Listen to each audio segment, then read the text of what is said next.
Well, how about this for a headline? MSNBC's headline reads, President Biden's approval rating has fallen to lowest level of his presidency despite the booming economy. End quote. Come again. Booming, not the adjective of choice for most Americans, as you can see by this poll here. This is a poll by NORC, Associated Press. 65% of those polled disapprove of Biden's handling of the pandemic. John. All right, Bianca, let's welcome in our Money Huddle panelists today. With us, President of Zuma Global, Heather Zumarraga. Also with us, Seth Denson, business and market analyst. All right, Heather and Seth, booming economy, says MSNBC. Heather, am I missing something here? Well, I think we're missing a lot. I mean, the word booming, they justify, they meaning NBC, by saying that we have the highest growth rate since 1987, which is true. But you have to remember that you couple that with the highest inflation in the past 40 years. If you look back in the early 80s, interest rates were 14% and unemployment went as high as 7%. So if higher prices are an indication of where we're headed, it's going to get a lot worse before it gets better, because inflation is hurting middle class and lower income Americans, John. I mean, they're completely out of touch with how real Americans are feeling today. The rich don't care about inflation. Seth, is the economy booming where you are? Well, yes and no. And here's where I think they're getting those numbers. So if you look at the numbers from 2021, the economy grew 5.7%, which is that's double what it was pre-pandemic. So you can use those numbers, but you have to look deeper to Heather's point, which is the fact that we were down in 2020 3.9%. So if you add the 5.7 growth to the negative 3.9, we're not back to where we were pre-pandemic levels, but you can spin the numbers any way you want. As far as the overall economy, we're fighting the same issues here in Texas. Thank God we don't have state income tax and we have a free state. But the reality is everything's more expensive and it's hitting the middle and working class. Yeah, that MSNBC article sounds like it came from the White House Office of Management and Budget, straight out. Yes, record growth. It's booming. All right, so Heather, they're going to release 1 million barrels per day for 6 months from the strategic oil reserves. That's a drop in the bucket, isn't it?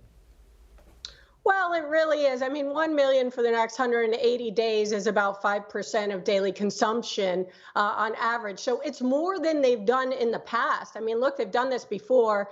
It may help in the short term, but ultimately it is not a long-term solution. The Democrat solution is to tax all the oil and gas companies. They're blaming Russia's invasion of Ukraine and Putin for higher gas prices, which may be the case in Europe, but the U.S. doesn't get a lot of their oil and gas from Russia. So that's not true. I mean, the answer is to turn back on drilling, obviously, so we become energy independent again, like we were just a few short years ago. I mean, that is the solution if you want oil prices to come down. Putin now is saying that he may block all oil and gas transactions in U.S. dollars as well as the euro. And that's breaking news today. He's trying to prop up that ruble, John. He's trying as hard as he can. And, you know, when you hear about this, Seth, you know, we also see the political implications here of high gas prices. Democrats would tell you all day long, it's not the president's fault, he didn't do this.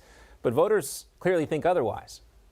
They know. And listen, they call it the strategic reserve, not the strategic political reserve. And I think that's effectively what the Biden administration is hoping for. To Heather's point, said differently, this is 9 days worth of consumption in the United States. 9 days. All right. So maybe we should just have 15 days to slow the spread of the increase of oil. Maybe that would do it. I don't know. But yeah, but this isn't going to work. This isn't going to work long term. We have to get energy independent, like Heather mentioned. That's what it was. By the way, the Biden administration announces this today. Look at what the markets are doing. They're down. Yeah. Joe Biden says anything, the markets get a little skittish these days. I also want to talk to you guys about Joe Biden's plans, radical plans to tax the crap out of all of us. Joe Manchin this week, though, casting doubts over that billionaire tax that would impose a 20% minimum tax on billionaires. The goal is to raise $360 million in revenue. Manchin telling the Hill, quote, you can't tax something that's not earned. Earned income is what we're based on. There's other ways to do it. Everybody has to pay their fair share, end quote. Heather, this was just another political move by the White House, wasn't it? We're going to tax the billionaires, make it so everybody feel good, but you know that's not a real solution. No, it's absolutely ludicrous. It'll never pass. And that's why Joe Manchin is saying, wait a minute, there are other ways to do it, right? You tax earned income. I mean, if I'm lucky to have a stock today that's worth $100, I hope it goes up in value. But knowing my luck, it may be worth zero. By the time I sell it, the company either has a big loss or goes bankrupt. And then what are they going to do? If they tax me when the shares were $100, does the IRS give me a check back in the form of a refund? Oh, I like that idea. I like that idea. Right. I don't think it's going to work, though. No one talked about I'm the sure refund, Seth. Seth is sitting on big unrealized gains, I'm sure. Shh, we don't talk about those. We keep them quiet. But no, listen, here's the reality. This whole thing, if you think about it, and I've said this a number of times, we don't have a revenue problem. We have a spending problem in Washington. The amount of revenue that the Biden administration claims this will generate will cover 10% of the debt service, the interest on the debt. It's actually less than 10%. And so as we think about this, Joe Manchin's right, Heather's right. You can't tax people on money they don't have. And you don't have an asset until you sell it or you're collecting a dividend on it. And if either of those things happen, you already get taxed. Right. This, I think, was just really a troll by the Biden administration. We've heard this before from the Obama administration. Tax the rich, they like to say. And I think maybe this has a little to do with the erosion of support from some of these younger Democrats to AOC and that crowd. They love to talk about taxing the rich. AOC might find herself in that category, though, pretty quickly if she doesn't watch out. Great to see you both. Right. Seth and Heather, Thank thanks so you, much. John. Good to see you, Heather.